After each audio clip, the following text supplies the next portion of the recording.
Hallelujah hallelujah hallelujah. अपने हाथ को उठाएं सभी कलीसियां, धन्यवाद करें परमेश्वर का। Thank you Jesus. धन्यवाद करें परमेश्वर की जीवित सामर्थ्य के लिए सभी कलीसियां अपने हाथ को उठाकर, क्योंकि उस परमेश्वर की दया बड़ी है और वो दया का सागर है परमेश्वर। वो क्षमा की खान है खुदावंद, और परमेश्वर दया करता है। उसकी दया बड़ी है, उसकी मर्सी ग्रेट है। कहते हैं उसकी मर्सी, उसकी दया उस ओशन के समान, उस समुद्र के समान विशाल है। हालेलुया। और जितने भी कलीसियां परमेश्वर में बनी रहती हैं, उन कलीसियों पर परमेश्वर अपनी बड़ी दया करता है। उन लोगों पर जो परमेश्वर की ओर ताकते रहते हैं, अपनी आंखें परमेश्वर की ओर लगाए रहते हैं, उन लोगों के ऊपर, उन कलीसियों पर परमेश्वर अपनी बड़ी दया करता है। उसकी दया बड़ी है, उसकी मर्सी बड़ी है। वो तरस से भरा हुआ परमेश्वर है और वो बड़ी दया करता अपने लोगों पर, बीमारों पर। सभी कलीसियां अपने हाथ को उठाएं। धन्यवाद यीशु। जितनी भी कलीसियां मेरे साथ आज एक मन है, तेरे घर में है, तेरी उपस्थिति में एक मन है। प्रभु तेरा पवित्र आत्मा आज छुए। जितने भी जन उपवास में है खुदावन, तेरा पवित्र आत्मा इन्हें छुए खुदावन। जितनी भी कलीसियां प्रार्थना में, उपवास में है खुदावन, वचन के साथ जुड़ी है, तेरा पवित्र आत्मा एक एक जन की लाइफ में कार्य करे परमेश्वर। आज जब तेरे दास हमारे बीच में आए तो परमेश्वर ये सेम ना रहे। हे खुदावन, इनके जीवनों में तेरी बड़ी दया को, मैं तेरी बड़ी ग्रेस को परमेश्वर, तेरे बड़े फेवर को इनके जीवनों से देखने पाऊं प्रभु यीशु मसीह के नाम में हम मांगते हैं। आमीन आमीन आमीन। Thank you Jesus. तारीफ करें परमेश्वर की। तो आप सभी जन बैठ जाएं। बहुत ही लोग उपवास में होंगे, सो आत्मा में रहें सभी जन। जब हम आत्मा में रहते हैं और लंबे समय से उपवास में रहते हैं तो हम परमेश्वर की दया को ना, उसकी ग्रेस को आसानी से इजीली अट्रैक्ट कर पाते हैं और परमेश्वर हमें छूता है। तो याद रखें कि हम केवल अपनी भक्ति से नहीं, हम अपनी आत्मिक जीवन जो बहुत अच्छा है, हम बहुत अच्छे, हमारी काबिलियत, हमारी योग्यता, जहाँ हम बहुत मेहनती हैं, जहाँ हम बहुत अच्छे हैं, या हम बहुत, हमारा आत्मिक जीवन बड़ा अच्छा है, इसलिए नहीं, बल्कि हम परमेश्वर की बड़ी दया के साथ जीते हैं। वो परमेश्वर ही है, कहता है कि मैं जिस किसी पर दया करना चाहूँ उसी पर दया करूँ।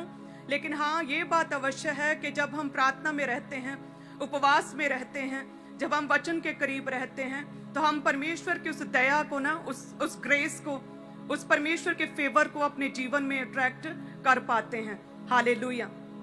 जितने भी लोग आत्मिक रीति से चलते हैं, वचन कहता है कि वे उस वृक्ष के समान होंगे जो बहती नालियों के किनारे लगाया जाता है, जो अपनी ऋतु में फलता है, जिसके पत्ते कभी भी मुरझाते नहीं हैं। मुरझाते नहीं यानी कि जो व्यक्ति, जो डाली अपनी दाखलता के साथ जुड़ी रहती है, तो वचन कहता है कि वो कभी भी सूखती नहीं है, वो तोड़ी नहीं जाएगी, वह मिट्टी में नहीं होगी, वह आग में झोंकी नहीं जाएगी, जो अपनी दाखलता के साथ जुड़ी रहेगी। लेकिन जो लोग परमेश्वर से दूर रहते हैं, कहते हैं उन मुरझाए हुए पत्तों के समान रहते हैं। मुरझाना क्या होता है? जब कोई व्यक्ति उदास है, किसी की लाइफ में किसी भी तरह की कोई भी मुसीबत है, परेशान है किसी वजह से, तो हम उसे जब देखते हैं व्यक्ति को, तो उसका चेहरा मुरझाया होता है, उदासी दिखती है, तो हम उससे पूछते हैं कि गल हो गई, तेरा चेहरा क्यों ना मुरझाया, क्या बात हो गई, तुम इतने उदास से क्यों लगते हो, तुम्हारा चेहरा क्यों मुरझाया हुआ, सब ठीक है ना? तो ऐसे पूछते हैं। तो इसीलिए परमेश्वर का वचन कहता है कि धर्मी उस वृक्ष के समान होंगे जिसके पत्ते कभी भी मुरझाएंगे नहीं। सो एक व्यक्ति कैसे मुरझाता है? बीमारी की वजह से मुरझा जाता है, किसी प्रॉब्लम की वजह से मुरझा जाता है, या किसी क्लेश की वजह से, दुष्ट आत्माओं की वजह से, किसी ना किसी रीजन से जो शैतान उसके जीवन में करना चाहता है, उसकी वजह से मुरझा जाता है। लेकिन वचन कहता है कि धर्मी जो प्रभु के साथ जुड़े रहते हैं, अपनी दाखलता के साथ बने रहते हैं, वे कभी भी मुरझाएंगे नहीं। वो क्या होंगे? वो एवरग्रीन रहेंगे। वो क्या होंगे? सदा लहलहाते रहेंगे, हरे और भरे रहेंगे, हरी हरी चराइयों में रहेंगे। हालेलुया। सो इसी तरह से कलीसिया और जितने भी परमेश्वर के साथ जुड़े हैं, मेरा विश्वास है कि परमेश्वर आपके मन की बेचैनी को, आपके चेहरे की उदासी को खुदावन दूर करे, और परमेश्वर के घर में जोर नहीं लगना पड़ता, परमेश्वर काम करता है और प्रभु बड़े कार्य करे। परमेश्वर की दया, उसकी ग्रेस, उसका फेवर परमेश्वर का आपके चेहरों पर, आपके जीवनों में आए। और परमेश्वर कहते तरस से भरा हुआ परमेश्वर है, लेकिन उससे अपनी प्रार्थनाओं का उत्तर लेने का भी एक तरीका है। कहते शमौन कोड़ी का कोड़ी रह गया, जिसके घर में प्रभु जी आए, उसके घर में थे, खाने के लिए गए थे, इनवाइट किए गए थे, उसके साथ बैठे थे, उसे गले लगाया होगा, उसे टच किया होगा यीशु ने, उसे हाथ मिलाया होगा, उसे बातचीत की होगी, लेकिन कहते कि शमौन फिर भी कोड़ी का कोड़ी रह गया। ऐसा क्यों हुआ? क्योंकि हम अपनी भक्ति से चंगे नहीं होते हैं कि हम बहुत अच्छे हैं, हम इसलिए चंगे नहीं होते। जब भी मैं पुलपट पर आती हूँ, चाहे कितनी भी प्रेयर क्यों ना की गई हो, चाहे थर्सडे से उपवास में क्यों ना हो, लेकिन फिर भी आकर यही कहते हैं परमेश्वर तेरी दया मेरे जीवन में बनी रहे। शुरू से 12 साल से जब भी मैं यहाँ पर आती हूँ हमेशा ये प्रेयर करती हूँ। आज आपको सीक्रेट दिया मैंने कि मैं क्या प्रार्थना करती हूँ, परमेश्वर तेरी दया मेरे जीवन पर बनी रहे। हालेलुया। तो वो शमौन कोड़ी, देखिए उसके पाप कम ही होंगे, धर्मी ही था वो, कम बहुत 1-2 पाप होंगे, जो 1-2 गलतियां होंगी शायद जो उसने की होंगी, और जो पापिन स्त्री थी, वैश्या थी, उसके पाप तो बहुत ही बड़े थे। व्यभिचार किया था, पाप किया था, अडल्ट्री में थी। लेकिन देखिए जैसे ही वो कहते हैं कि अधीनगी में आई परमेश्वर के करीब और सच्चा पश्चाताप उसने किया, और कहते हैं कि अपने आंसुओं से प्रभु के पांव को भिगोया, अपने बालों से कहते पोंछ रही थी और प्रभु के पांव को चूमना नहीं छोड़ा, और कहते कीमती इत्र को परमेश्वर के पांव पर बहाया। और कहते हैं वो साथ में शमौन बैठा सोच रहा था कि परमेश्वर को क्यों नहीं पता कि ये तो पापिन है। यानी कि वो अपने आप को क्या समझ रहा था, धर्मी, और उस स्त्री को पापिन, और परमेश्वर को जज कर रहा था कि ये अगर ये कुछ होता, अगर भविष्यद्वक्ताओं में से कोई एक होता, यदि ये परमेश्वर होता तो ये जान लेता कि ये क्या है। हालेलुया। तो वो एक धर्मी उस पापिन से कम ही पाप किए थे, लेकिन फिर भी कहते हैं कि वो स्त्री के सारे पाप क्षमा हुए और वो शमौन कोड़ी का कोड़ी रह गया। हालेलुया। सो आज से जब भी परमेश्वर के करीब आए तो हम अपनी भक्ति से, हम अपनी सामर्थ्य से, आप अपनी ताकत से परमेश्वर से कुछ ग्रहण नहीं कर सकते। आपने प्रभु के साथ कोई एग्रीमेंट परमेश्वर ने नहीं किया है कि मैंने करना ही है।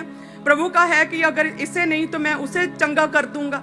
तो परमेश्वर तो ऐसे हैं कि जब उसके घर में भी जा रहे थे तो ऐसे भी लोग थे जो उससे भी बड़ी प्रॉब्लम्स और उससे भी बड़ी बीमारियों में फंसे थे, और परमेश्वर के छोर को, वस्त्र को छूकर ही चंगे हो गए, और वो कोड़ी का कोड़ी रह गया। हालेलुया। तो आज से क्या करें, अपने आप को नम्र करें, अपने आप को परमेश्वर के अधीन करें, अपने जीवते परमेश्वर के साथ जुड़े रहें। वचन कहता है उसकी दया बड़ी है और वो दया का सागर है। हालेलुया। जिस तरह से समुद्र को नापा नहीं जा सकता, कितने गैलन पानी है उसमें, जिस तरह से दूर से देखते हैं तो वो समुद्र ऐसा लगता है कि आसमान के साथ ही मिल चुका है। जिस तरह से जब हम देखते हैं समुद्र को तो हमें जमीन दिखाई नहीं देती, समुद्र ही समुद्र विशाल दिखता है। तो उसी तरह से वचन कहता है परमेश्वर की दया बड़ी है और वो दया का सागर है। हालेलुया। शमौन पर परमेश्वर की दया नहीं हुई, और कहते वो ऐसे ही हो गया क्योंकि उसने परमेश्वर की दया को अट्रैक्ट नहीं किया, उसे परमेश्वर से मांगना नहीं आया, उसने अपने आप को परमेश्वर के अधीन नहीं किया। हालेलुया। सो इसीलिए कलीसिया आज से परमेश्वर के जब भी आप आगे जाएं, अपने घरों में भी, प्रभु की प्रेजेंस में भी अपने आप को पूरी तरह से नम्र करें, पूरी तरह से अधीन करें परमेश्वर के।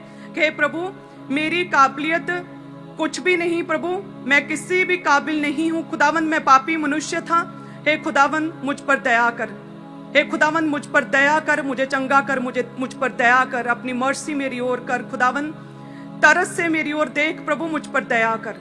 हालेलुया। तब आई थिंक बहुत से लोग काउंसलिंग में आते हैं जो ये कहते हैं कि मैं तो प्रेयर भी करता हूँ, मैं रोजे भी रखता हूँ, मैं उपवास करता हूँ, मैं रोज बाइबल पढ़ता हूँ, मेरी लाइफ में कोई भी पाप नहीं है, मैं संगति भी करता हूँ, बीज भी बोता हूँ, फिर क्यों नहीं हो रहा।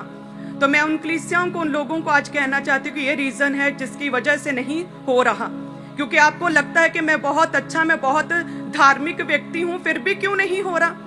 तो देखिए आपकी मेहनत से नहीं होगा, ये परमेश्वर की दया से ही होगा। हालेलुया। ये उसकी मर्सी चाहिए, उसकी दया चाहिए, खुदा की उसकी दया बड़ी है। डैनियल कहता है कि हे परमेश्वर जो मैं प्रार्थना में तेरे आगे गिड़गिड़ाता हूं ना, तो हे परमेश्वर मैं अपने धर्म के कामों पर भरोसा बिल्कुल नहीं रखता। डैनियल कहते कि इतना पाक पवित्र था, दिन में इतनी प्रेयर करता था, रोजे रखता, आप सबसे अच्छा ही होगा, ज्यादा ही धार्मिक होगा, आत्मिक होगा, लेकिन वो भी कहता कि हे परमेश्वर जो मैं तेरे आगे प्रार्थना करता हूं ना, जो मैं रोज गिड़गिड़ाता हूं तेरे आगे, तो हे परमेश्वर मैं इसलिए नहीं कि मैं बहुत अच्छा हूं, मैं अपने धर्म के कामों पर भरोसा नहीं रखता परमेश्वर, मैं तेरी बड़ी दया पर भरोसा रखता हूं। हालेलुया। सो जितने भी उपवास में हैं क्लीसिया, सो आज प्रभु से मांगे, जितने भी लोगों ने 3 दिन के उपवास रखे हैं, तो नेक्स्ट टाइम से दिन और रात के उपवास रखें और एक्सपीरियंस करें हेवनली एक्सपीरियंस। हालेलुया। अद्भुत एक्सपीरियंस होता है रोजों में और प्रभु आपको छुएगा, ब्लेस करेगा। हालेलुया। सो सभी क्लीसिया अपने बीजों को उठाएं और सच में परमेश्वर आपके लाइफ में कार्य करेगा। प्रभु कहते हैं कि मेरी मुट्ठी में इतना आहार और इतनी बरकतें हैं कि जब मैं इस मुट्ठी को खोलूंगा तो वो सारा आहार, वो सारी बरकतें, वो आशीषें, वो सक्सेस, वो सफलता, वो हीलिंग मैं तुम्हें दूंगा और तुम पूरी तरह से तृप्त होगे। हालेलुया।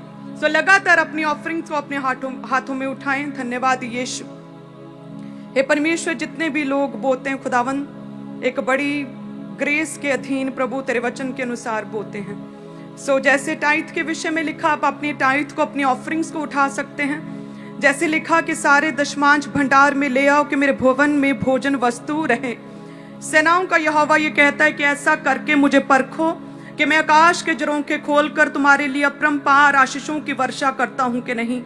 मैं तुम्हारे लिए नाश करने वालों को ऐसा घुड़कूंगा कि वे तुम्हारी भूमि की उपज नष्ट ना करेंगे, तुम्हारी दाख लताओं के फल कच्चे ना गिरेंगे।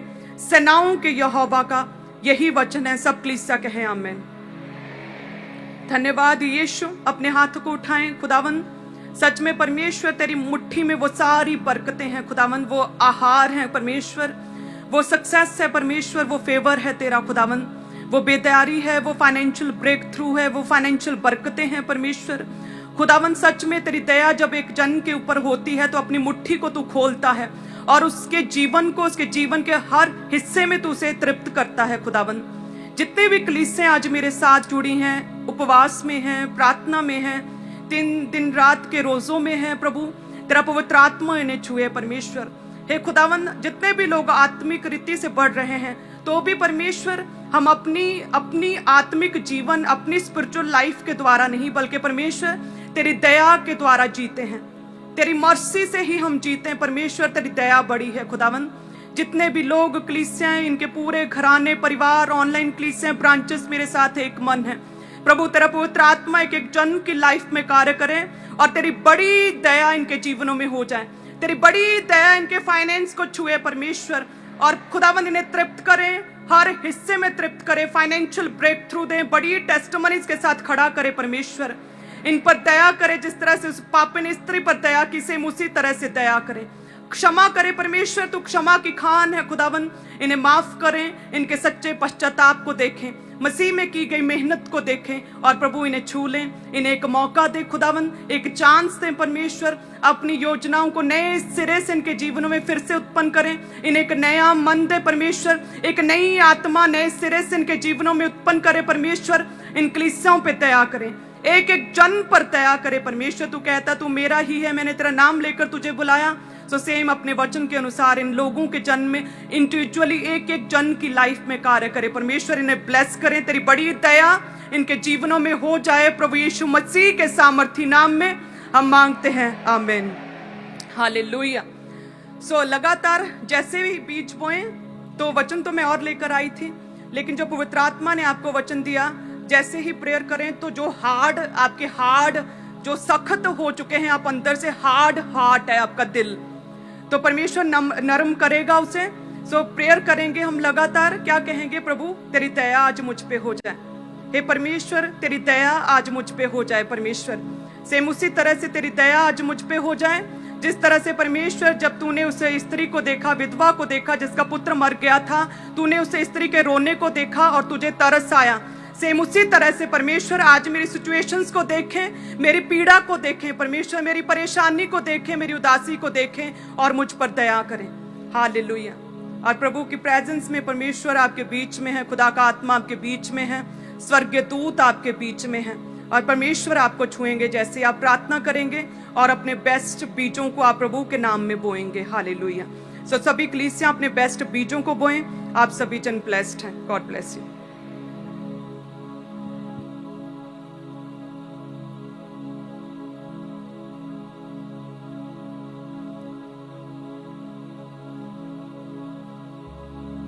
वॉलंटियर्स आपके बीच में आ रहे हैं, तो आप अपनी ऑफरिंग को, अपने टाइथ को अपने हाथों में रखें। जो नीले रंग की बाल्टियाँ हैं उसमें आपने अपने ऑफरिंग को, अपने हदिये को, अपने शुक्रनामों को, अपनी भेंटों को डालते जाना है। और जो लाल रंग की बाल्टियाँ हैं उसमें आपने अपने टाइथ को, अपनी कमाई के 10वें हिस्से को, अपने दशमांश को डालते जाना है। तो सभी जन सभी ब्रांचेस में आप अपने अपने स्थान के ऊपर बैठे रहें। वॉलंटियर्स खुद आपके बीच में आ रहे हैं, तो आप अपनी ऑफरिंग को, अपने टाइथ को उन बाल्टियों में, उन बकेट्स में डालते जाएं। सभी जन अपने अपने स्थान के ऊपर ही बैठे रहें। वॉलंटियर्स खुद आपके बीच में आ रहे हैं, तो आप अपनी ऑफरिंग को, अपने टाइथ को उन बाल्टियों में डालते जाएं। और आज आप अपने स्पेशल सीड को बोएंगे। इवेंजलिज्म पार्टनरशिप का आप हिस्सेदार बनेंगे। पुलपिट के राइट हैंड साइड आपके लिए टेबल्स लग चुके हैं, टीम्स वहाँ पे मौजूद है। तो आगे आकर अपने स्पेशल सीड को, अपने स्पेशल बीज को परमेश्वर के कामों के लिए आपने जमा करवाते जाना है। अपने बड़े बीज के साथ आप आगे आएंगे। पुलपिट के राइट हैंड साइड आपके लिए टेबल्स लगे हैं, टीम्स वहाँ पे मौजूद है। तो आगे आकर अपने स्पेशल बीजों को बोएं परमेश्वर के कामों के लिए। सेम इसी तरह से चर्च ब्रांचेस में भी, तो आप अपने अपने स्थान के ऊपर बैठे रहें जिनके हाथों में ऑफरिंग है। और जो लोग स्पेशल सीड को बोने के लिए आगे आना चाहते हैं, पुलपिट के राइट हैंड साइड आपके लिए टेबल्स लग चुका है, टीम आगे बैठी है। तो आपने जल्दी जल्दी आगे आना है, अपने बीजों को परमेश्वर के कामों के लिए जमा करवाते जाएं।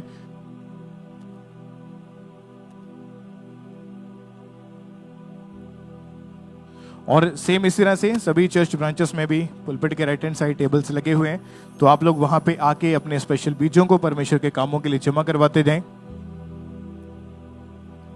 और जो लोग ऑनलाइन मीडियम्स का इस्तेमाल करते हैं, ऑनलाइन जैसे कि मोबाइल एप्लीकेशंस, तो QR कोड्स आपकी टीवी स्क्रीन के ऊपर हैं, इसको स्कैन करें अपने मोबाइल फ़ोन के ज़रिए।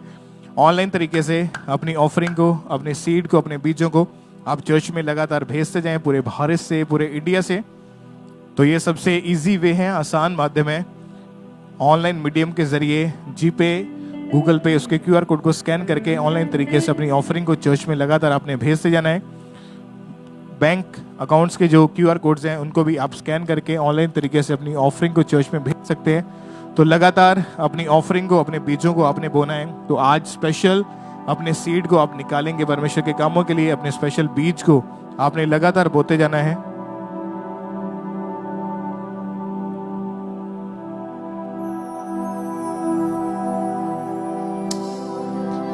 यहोवा मेरे तेरे वर्गा नहीं कोई ज़माने थे। ऑनलाइन मीडियम के जरिए मोबाइल एप्लीकेशंस के QR कोड्स को स्कैन करके आप ऑनलाइन तरीके से अपनी ऑफरिंग को चर्च में भेज सकते हैं। ये सबसे इजी वे है, आसान माध्यम है। तो इसके जरिए अपनी ऑफरिंग को, अपने बीजों को लगातार परमेश्वर के कामों के लिए आपने भेजते जाना है। आप बैंक अकाउंट्स के जरिए RTGS करके, नेफ्ट करके, IMPS के जरिए अपनी ऑफरिंग को, अपने बीजों को लगातार आपने चर्च में भेजते जाना है। तो पूरे भारत से, पूरे इंडिया से आप इन बैंक अकाउंट्स के जरिए अपनी ऑफरिंग को, अपने बीजों को आप लगातार चर्च में भेजते जाएंगे। अभी भी जिनके पास वॉलंटियर्स नहीं पहुंचे, जिनके हाथों में ऑफरिंग है, टाइथ है, तो आप अपने एक हाथ को हिलाते जाना है ताकि वॉलंटियर्स आपके हाथों को देख के ऑफरिंग टाइथ कलेक्ट करने के लिए आप तक पहुंच सकें। पीछे लास्ट तक आप सब अपने अपने स्थान के ऊपर बैठे रहेंगे, वहीं पे इंतजार करेंगे ताकि वॉलंटियर्स आपके हाथों को देख के आप तक पहुंच सकें। यहोवा मेरे तेरे वर्गा नहीं कोई ज़माने थे। यहोवा मेरे तेरे वर्गा नहीं कोई ज़माने। आप सब इसी तरह से अपने स्थान के ऊपर बैठे ही अपने एक हाथ को हिलाते जाएंगे। जिनके पास वॉलंटियर्स ऑफरिंग करने के लिए नहीं पहुंचे हैं, जिनके पास वॉलंटियर्स नहीं पहुंचे हैं, सिर्फ अपने एक हाथ को हिलाते जाएं। और अपने बड़े सीड को बोने के लिए आपने पुलपिट के राइट हैंड साइड के ऊपर आना है। अपने स्पेशल बीज को बोएं।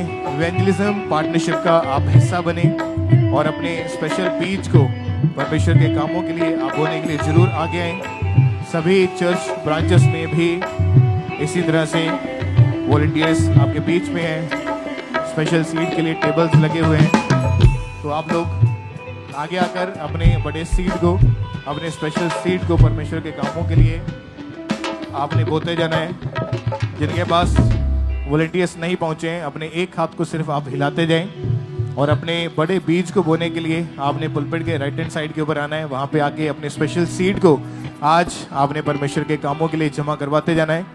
तो अपने अपने स्थान के ऊपर बैठ के ही आपने इंतज़ार करना है ताकि वॉलंटियर्स आप तक पहुँच सकें। सभी चर्च ब्रांचेस में भी इसी तरह से, और मोबाइल एप्लीकेशंस के ज़रिए जी पे, गूगल पे उसके QR कोड को स्कैन करें। ऑनलाइन तरीके से ईजी वे है ये, इसका इस्तेमाल करें। ऑनलाइन तरीके से अपनी ऑफरिंग को चर्च के अकाउंट में भेजते जाएं।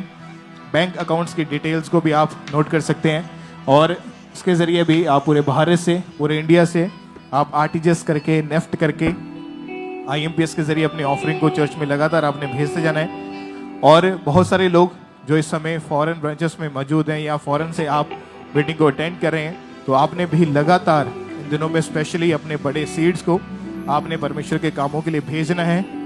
अपने स्पेशल सीड को लगातार आपने परमेश्वर के कामों के लिए बोते जाना है। अपने बेस्ट बीज को आज आप निकालेंगे। और यदि आप किसी भी तरह की इंफॉर्मेशन को लेना चाहते हैं, जो लोग फॉरेन में, विदेश में, तो जो 3 कॉन्टैक्ट नंबर्स आप देख रहे हैं अपनी टीवी स्क्रीन के ऊपर, इन नंबर्स के ऊपर कॉल करके, व्हाट्सएप करके आप इंफॉर्मेशन को ले सकते हैं कि कैसे आपने अपनी ऑफरिंग को, अपने बीजों को भेजना है। तो बाकी सब अपने अपने स्थान के ऊपर बैठे रहें। और आप जानते हैं कि इस महीने जो बड़ी मीटिंग्स हैं, जैसे कि शोभा यात्रा 20 दिसंबर, क्रिसमस सेलिब्रेशन है 31 दिसंबर, क्रॉसओवर नाइट मीटिंग की बड़ी जो मीटिंग होगी, तो उसके पैम्फलेट्स देने के लिए वॉलंटियर्स आपके बीच में हैं। तो 5-5, 10-10 पैम्फलेट्स जो हैं वो आपको दिए जाएंगे।